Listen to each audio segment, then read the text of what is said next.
Hey guys, and welcome back to the Ringer 57 YouTube channel. This is an unedited video, so the transitions are going to suck. Hope you stick with me through it. I'm hoping from Morrigo can work the bugs out or get me the previous revision. Last time they did this, they sent me the previous revision, then worked the bugs out and sent me a new version. We'll see what happens. For now, let's touch on what we've been doing today with Susie. As I said previously, the next step was going to be the micro harness, right? So we've gone ahead, laced it out across the entire chassis without the loom, and started doing our breakouts. So we've got the micro. Next breakout, this is all for the RSR and the Pro Max. This breakout is all the power distribution, ground distribution, sensor grounds, coolant sensor, speed sensor, nitrous pressure sensor, intake air temp sensor. They're all on here. This is fuel pressure sensor.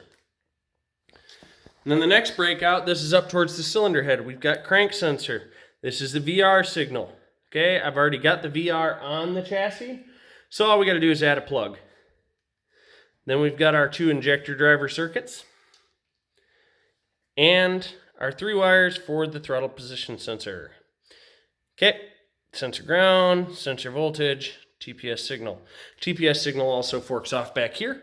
Same color, same labels, nice and neat and able to be found, and goes to the nitrous controller. Up here we've got ignition channel 1 and 2. These are going to come out and go to the Bosch 211. And up here we have all of our inputs from ignition power to, I'm using bootloader for nitrous arm, purge, spare, 12 volt, and what else do I have up there? Purge, ignition, spare, air shifter arm. Are all going to be up there on the hand controls. The blinker will turn on the air shifter, the high beams will turn on the nitrous.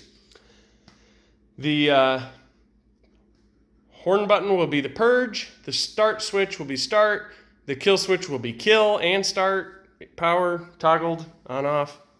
Pretty simple, guys. So, next I just got to lay it out and start putting connectors on it. This is where the fun begins. Because I've got to interface it with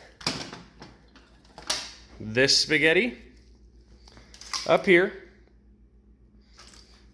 And that'll be the first interface point. Second interface is really easy. It's right here chilling.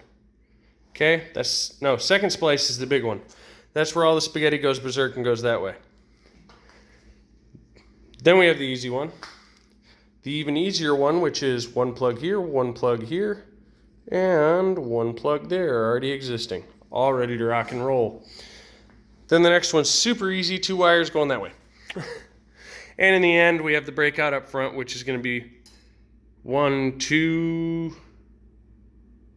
1, 2, 3, 4 wires. So 2 plugs over here and the single plug over here that's already in place.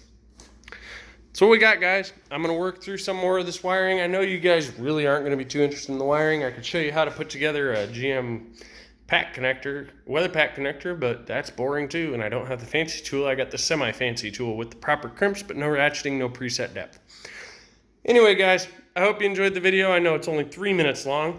Hoping in the next video to be doing crank signal verification, injector drive verification, and checking all the systems except for spark. Once we get the Bosch 211 pigtails, we can verify spark and start. At that point, it should start and run again. And we'll have a running, riding Susie again. Thanks for watching the Ringer 57 YouTube channel, guys. I hope you're enjoying the content. I do apologize for this shitty video, but it is what it is. Thanks.